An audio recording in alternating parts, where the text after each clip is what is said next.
ওই সাইদি সাহেব রহমতুল্লাহ আলাই সে পর্দার উপরে যে বয়ান করছে, সেই বয়ান আর এখনের বয়ান দেখেন, সে স্পষ্ট বলছে কোথায় মুখ খোলা যায় আমি তো জানি না। আর এখন সেই দলের এক নেত্রী, তাকে প্রশ্ন করা হয়েছে শরিয়াত, শরিয়াত তো আসমানি কোনো বিষয় না, যেটা পরিবর্তন করা যাবে না। এরপর প্রশ্ন করা হয়েছে তাহলে মেয়েরা কি হাফ প্যান্ট পরিয়ে হাঁটতে পারবে? হ্যাঁ পারবে। ইসলামের মধ্যে মহিলারা থাকে, আর এখন দেখি ইসলামের নামে মহিলারা, এখন কোনটা মানবে ইসলাম? কেউ যদি বেপর্দা চলে সে ফাসেক হয়, কেউ যদি এ নিয়ে বেনিয়ে এই জমানায় পর্দা লাগে না প্রমাণ করতে চায় সে কি হয়? কি ইসলামের নামে মদের দোকান হালাল আছে না আলহামদুলিল্লাহ ভাই? শুয়ারের গোশতের দোকান ঠিক আছে না আলহামদুলিল্লাহ? হাজারো মুসলমান সন্তানদেরকে, হাজারো ছাত্রদেরকে এই ইসলামের নামে পুরা মাথা থেকে টুপি নামায়া ফেলাইছে। হাজার মুসলমানের সন্তানদেরকে ইসলামের নামে দাড়ি নামায়া ফেলাইছে। হাজার আমার কলিজার টুকরা সন্তানদেরকে ইসলামের নামে সুন্নাতের উপরে ঘৃণা সৃষ্টি করছে। দেন গালি দেন আমাদেরকে, কাফের বলেন, মুশরিক বলেন, ব্যবসায়ী বলেন, ধর্ম ব্যবসায়ী বলেন। আমরা তো ধর্ম ব্যবসায়ী করিয়া আগে টুপি পরতেন না, এরকম কোন মানুষ আছেন চরমনাই যে টুপি পরেন এরকম কেউ আছেন এখানে? আমরা ধর্ম ব্যবসায়ী করি না, ধর্ম বলিয়া মানুষের মাথায় ধর্ম উঠাইয়া দেই। আগে দাড়ি রাখতেন না, চরমনে গিয়ে দাড়ি রাখেন এরকম কেউ আছেন এখানে? আমরা ধর্ম ব্যবসা করি না, বরং ধর্ম মানুষের চেহারার মধ্যে ফিটিং করি। যেরকম কেউ যদি কোনো সন্তান যদি বাবার কথা না মানে, সন্তান কি হয়? বেয়াদব হয়। যদি অস্বীকার করে সন্তান অবৈধ হয়। কেউ নামাজ না পড়লে ফাঁসেক হয়, রোজা না রাখলে ফাঁসেক হয়। কিন্তু কেউ যদি নামাজকে অস্বীকার করে সে বেঈমান হয়। কি কথাটা বুঝলেন? কেউ রোজাকে অস্বীকার করলে কি হয়? কোরআনের আয়াত যদি কেউ আমল না করে সে ফাঁসেক হয়। যদি কোরআনের আয়াতকে অস্বীকার করে সে কি হয়? কেউ যদি জীবনভর মদ পান করে সে ফাঁসেক হয়।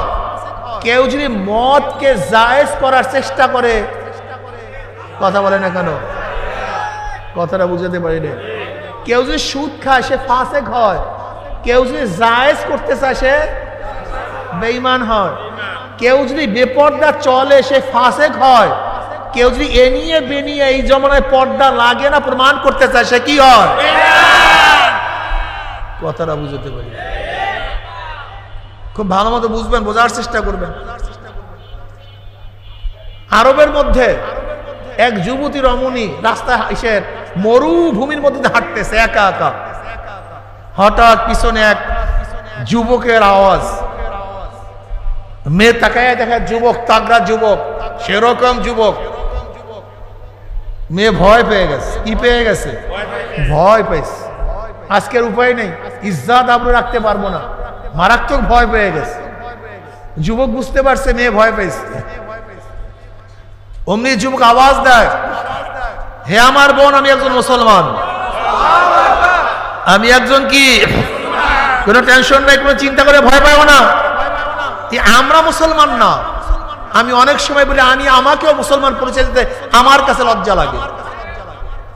আমার মধ্যে ইসলামের গুণ নাই, ইসলামের সিফাত নাই। আমি আমার কথা বলছি, আমার চেয়ে আপনার হাজারো ভালো। ইসলামের গুণ, মুসলমানের গুণ আমাদের মধ্যে নাই। মুসলমান মিথ্যা বলে না, আমরা সবাই মিথ্যা বলো, অনেকে মিথ্যা কথা বলি। মুসলমান ধোঁকাবাজি করে না, আমরা অনেকেই ধোঁকাবাজি করি। মুসলমান আমানতের মাল খেয়ানত করে না, আমরা অধিকাংশ মানুষ আমানতের মাল খেয়ানত করি। মুসলমান ওয়াদা খেলাফ করে না, আমরা ওয়াদা খেলাফ করি। আমরা ওয়াদা খেলাফ করি। ওই যুবক বলছে আমি একজন মুসলমান, কোনো টেনশন করিও না। তুমি কোথায় যাবা? বলে অমুক দেশে, অমুক জায়গায়। বলে আমার পিছনে যাও, আমি সামনে। আচ্ছা বলেন তো, মহিলাদেরকে যে পথ প্রদর্শন করতে হয় কিভাবে করতে হয়? পুরুষ কোথায় থাকবে? মহিলারা কোথায় থাকবে? নাকি ভাই মহিলারা সামনে থাকবে? কারণটা কি বলেন তো? আল্লাহ পাক গোটা মেয়েদের সব শরীর কি আকর্ষণীয় বানিয়েছেন। এর জন্য কোনো ব্যক্তি যদি মহিলা থেকে পথ প্রদর্শন করতে হয়, পুরুষ মহিলা যেন পিছন থেকে তারপর আকৃষ্ট না হয়। এটা শরীয়ত ভাই, জানি না আপনারা কি মানেন না মানেন। আমি আগেই বলছি সবাই মানবেন, এর জরুরি না। আচ্ছা বলেন তো, নবী আলাইহিস সালাতু ওয়াস সালামের জামানায় মহিলারা মসজিদে যাইতেন না তা না, কিন্তু ওমর ইবনে খাত্তাব রাদিয়াল্লাহু জামানায় ইজমা উম্মত, সমস্ত উম্মতরা এক হয়ে গেছে, মহিলাদেরকে মসজিদে যাইতে নিষেধ করছে, যে মহিলাদের ঘরে বসিয়া নামাজ পড়া সবচেয়ে উত্তম মসজিদের চেয়েও। আচ্ছা বলেন তো, মসজিদে যাওয়া নিষেধ করার কারণটা কি ছিল? কথা বলেন না কেন? জোরে বলেন। ফিতনা। জোরে বলেন কি ভাই? অন্য কোনো কারণ আছে নাকি? আবার মহিলারা যখন মসজিদে যাইতেন, তারা কোন কাতারে দাঁড়াইতেন ভাই? কি মাসালা জানেন না আপনারা? পথ প্রদর্শন করলো পুরুষ থাকবে, মহিলারা নামাজের কাতারও মহিলারা, পুরুষরা। আর এখন আমরা যারা ইসলামের নামে মহিলাদেরকে সামনে রাখিয়া পুরুষরা পিছনে থাকে, এই ইসলাম ঠিক আছে? আলহামদুলিল্লাহ।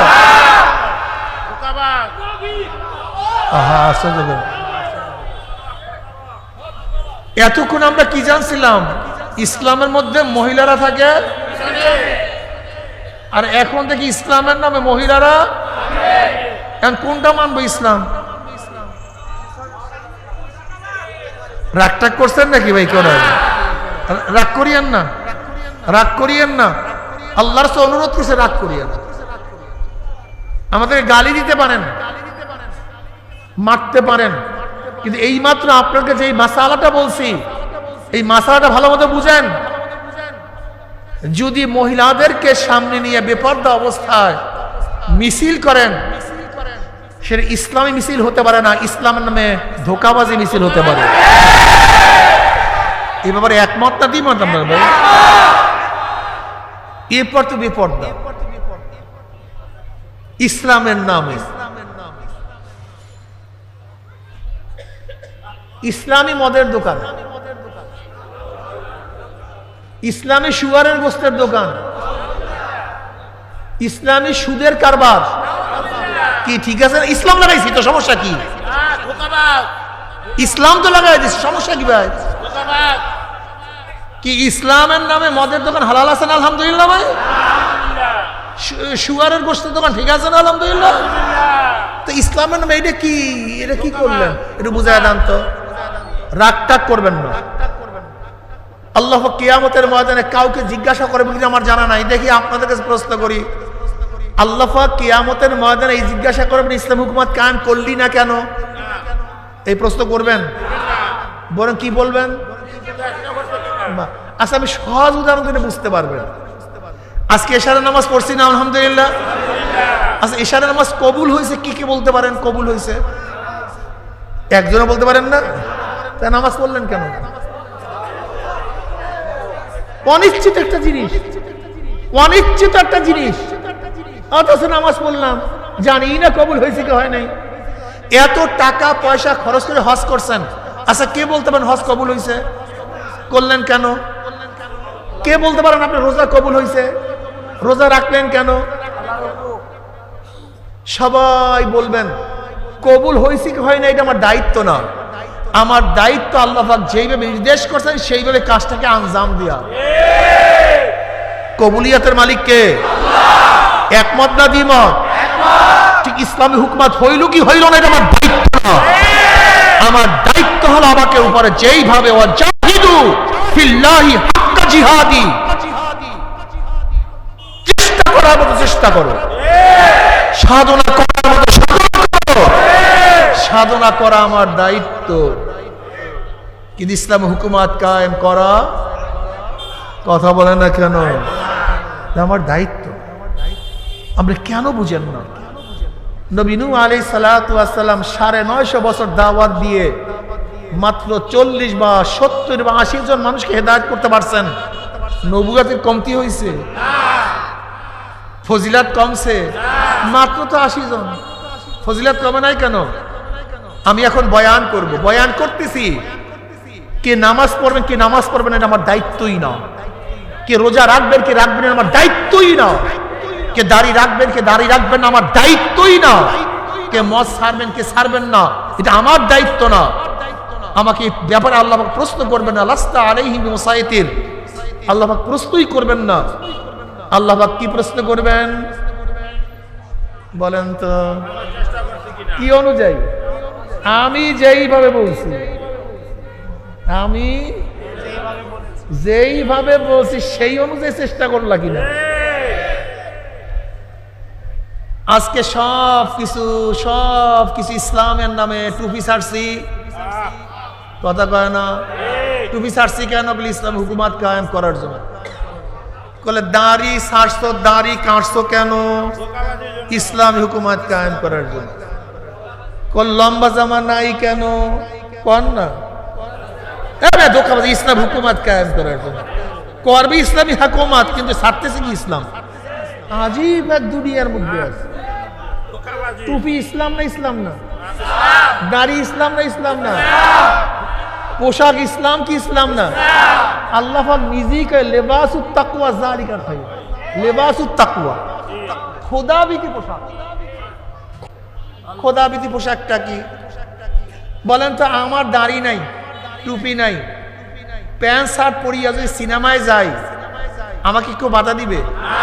কথা বলেন না? বাবা বসো, বাবা কি আজীব পোলাপান, বসো বাবা একটু বসো, তুমি শুয়ে পড়ো, ওখানে শুয়ে পড়ো, শুয়ে পড়ো। আর যাইলে যাও, তোমরা তো কয়েকজন যাও বাবা, একটু যাও, উঠলে উঠে যাও, যাও যাও যাও যাও যাও জলদি জলদি জলদি বাবা। আচ্ছা বলেন তো, যদি আমি প্যান্ট, খুব ভালো মতো বুঝবেন, প্যান্ট শার্ট পরিয়া যদি আমি সিনেমা হলে যাই আমাকে কেউ বাধা দিবে? আচ্ছা বলেন তো, এই পোশাক যদি সিনেমা হলে যাই, যারা সিনেমা দেখছে তার হুজুর ঘটনা কি, এই আবার কোন হুজুর, আবার কোন কোন বলেন তো আমাকে বাধা দিছে কিসে? এই পোশাক, লিবাসুত তাকওয়া, খোদাবিধি পোশাক। আচ্ছা বলেন তো, প্যান্ট শার্ট পরিয়া যদি আমি কোনো মেয়ের সাথে আড্ডা মারি আমাকে কেউ কিছু বলবে? কিন্তু দাড়ি টুপি লাগাইয়া যখনই লম্বা জামা গায়ে দিয়া পাগড়ি পরিয়া মেয়েদের সাথে আড্ডা মারু সবাই তাকাইবে, এবার কোন হুজুর রে, আবার এটা কোথা থেকে আবিষ্কার হয়েছে? আচ্ছা বলেন, প্যান্ট শার্ট পরিয়া যদি পুরুষ কোয়ার্টারে যাই আমাকে বলবে কেউ কিছু? কিন্তু যখন দাড়ি টুপি লাগাইয়া লম্বা জামা গায়ে দিয়া পাগড়ি পরিয়া পুরুষ কোয়ার্টারের সামনে ঘুরবো, তখন যে পুরুষ কোয়ার্টারে যাবে সেই বলবে কি, হুজুর আপনি কোথায় আসছেন, ভুল করছেন, কিন্তু আপনি কাকে খুঁজতে আসছেন? আমাকে বাধা দিল কে? খোদাবিধি পোশাক বোঝেন? যেই পোশাকে গুনার থেকে ফিরে দেয়। যেমন আজান হয়ে গেছে, আজান হয়ে গেছে, প্যান্ট শার্ট পরা ব্যক্তিকে কেউ বলবে না নামাজে যাও, কিন্তু যখন আপনি এই লম্বা জামা টুপিওয়ালা থাকবেন তখন প্যান্ট শার্ট পরা ব্যক্তি বলবে হুজুর আপনার আজান হয়ে গেছে, হুজুর আপনি শোনেন না? শোনেন না আপনি? কিসে কথা বলা কেন? যদি আমি প্যান্ট শার্ট পরিয়ে হাঁটি আমাকে কেউ গুনার কাছে বাধা দিবে না, কিন্তু এই লম্বা জামায় টুপিটা আমি পরলি হুজুর আপনি এটা করেন, এটা তো আপনার উচিত না হুজুর। কিসে ফিরাইছে আমাকে? লিবাসুত তাকওয়া যালিকা খায়র। আল্লাহ কয় যে খোদাবিধি পোশাক এর উত্তম। সেদিকে মারামারি হয়েছে দেখলাম ইউনিভার্সিটিতে, ওখানে সামনে মারামারি দুই দলে, আপনার দেখছেন কিনা আমি জানি না, দুই দলে মারামারি হয়েছে না? কিন্তু এই দুই দলের মধ্যে কেউ কি পার্থক্য করতে পারছেন এটা কোন কোন দল? বাহ্যিক মাথা সমান, চেহারা, পোশাক, কাজকর্ম, কিন্তু এক দলের পিছনে ইসলাম ছিল আর এক দলের পিছনে ইসলাম ছিল না, কিন্তু বাহ্যিক তো সবাই সমান, ইসলামটা গেল কোথায়?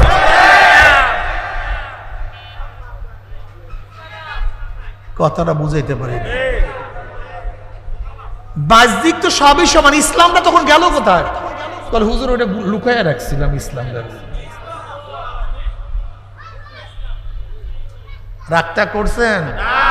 আজকে হাজারো আমার যুবক বাবাদেরকে, হাজারো মুসলমান সন্তানদেরকে, হাজারো ছাত্রদেরকে এই ইসলামের নামে ওরা মাথা থেকে টুপি নামায়া ফেলাইছে।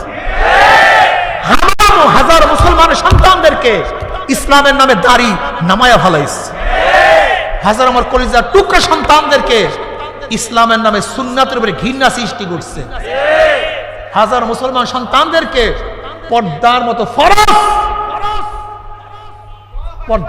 ফরজকে ইসলামের নামে আজকে অবজ্ঞা করে বৃদ্ধাঙ্গুলি দেওয়ার সাহস পেয়েছে ইসলামের নাম। খালি গালি দাও কেন? একদিনে চিন্তা করছো আমি কি করতেছি? আমি গেলাম রিহাবে ফরিদপুর, ওই মাদক আসক্তির যেখানে চিকিৎসা হয়, ছোট ছোট বাচ্চা 16 বছর 15 বছর 17 18 বছর 21 বছরের বাচ্চারা সব নেশাগ্রস্ত। আমি প্রথম জিজ্ঞাসা করলাম, কিরে ভাই তুই নেশা ধরলি কেমন, কিভাবে? আমি অনেকে ইন্টারভিউ নিচ্ছি, নেশা ধরলি কবে? কলেজের বন্ধুর সাথে গেছি, বন্ধু বসে একটা টান দাও, এই সূচনা আমার, এই সূচনা, একটা টান দাও, একটা টান দাও, একটা টান দাও। আজকে এই অবস্থায় পড়ছে হুজুর, দোয়া করেন আল্লাহ যেন হেদায়েত দেয়, আমি ছাড়তে পারি। একদিনে ধ্বংস হয় না। ওই দলের প্রথম অবস্থায় রাখেন সেই বয়ান আর এখনের বয়ান দেখেন।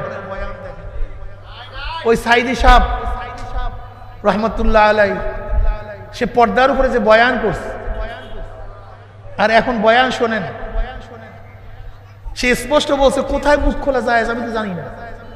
আর এখন সেই দলের এক নেত্রী, তাকে প্রশ্ন করা হয়েছে শরিয়াত, শরিয়াত তো আসমানি কোনো বিষয় না, যেটা পরিবর্তন করা যাবে না। অথচ আল্লাহ পাক কালামে পাকের মধ্যে কি বলেন? সুম্মা জাআলনাকা আলা শারিয়াতিন মিনাল আমর ফাত্তাবি'হা ওয়ালা তাত্তাবি'হা আল্লাযিনা লা ইয়ালামুন। হে নবী, আপনাকে আমি যে শরিয়াতের প্রতিষ্ঠা করেছি, ফাত্তাবি'হা, আপনি সেই শরিয়াতের অনুসরণ করুন, অনুকরণ করুন।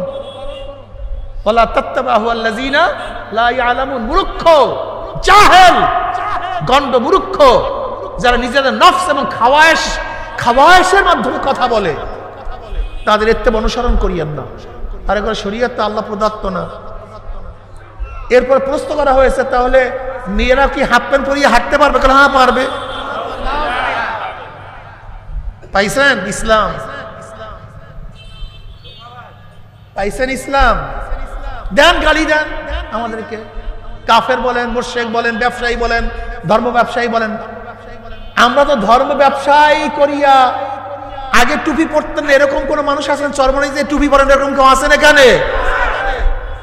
নাই কেউ? আগে টুপি পরতেন না, চরমনে গিয়ে টুপি পরতেন, এরকম পরছেন, এরকম কেউ নাই এখানে? আমরা হাত তোলেন না কেন? আমরা ধর্ম ব্যবসায়ী করি না, ধর্ম বলিয়া মানুষের মাথায় ধর্ম উঠাইয়া দেই। আগে দাড়ি রাখতেন না, চরমনে গিয়ে দাড়ি রাখেন, এরকম কেউ আছেন এখানে?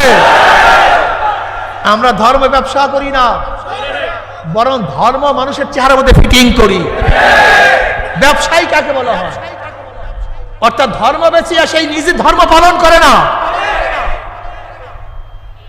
ধর্ম ব্যবসা করিয়া খায়, নিজের ক্ষমতায় যায়। আগে নামাজ পড়তেন না, চরমনে গিয়ে এখন নামাজ পড়েন, এরকম কেউ আছেন এখানে? আমরা ধর্ম ব্যবসায়ী করি না, বরং ধর্ম মানুষের মধ্যে ফিটিং করি। আমরা ব্যবসায়ী না। আর তোমরা কি করো? ধর্ম প্রতিষ্ঠা করবা বলিয়া সমস্ত মানুষকে ধর্মহীন করতে আস। আমার যুবতী মেয়েদেরকে ধ্বংস করিয়া ফেলাইতে আস। আমার হাজারো মেয়ে আজকে ওদের খপ্পরে পড়িয়া বিপর্দ হয়ে যাইতেছে। হাজারো যুবক ইসলাম থেকে দূরে চলিয়া যাইতেছে। চোখের মধ্যে পানি নাই, সুন্নাত নাই, আমল নাই। আমার হাজারো বাচ্চা। অথচ আল্লাহ পাক কালামে পাকের মধ্যে ফরমান, আল্লাযীনা ইন মাক্কান্নাহুম ফিল আরদ আকামুস সালাওয়াতা ওয়াজ যাকাত ওয়া আমারু বিল মারুফ ওয়া নাহাউ আনিল মুনকার। যদি ওদেরকে আমি ক্ষমতা দিতাম, তাহলে ওরা কি করতো? নামাজ কায়েম করতো। ক্ষমতা পাইলে কি করবে? যাকাত আদায় করবে, সৎ কাজের অসৎ কাজ থেকে। তাই ক্ষমতা পাওয়ার কাজটা কি?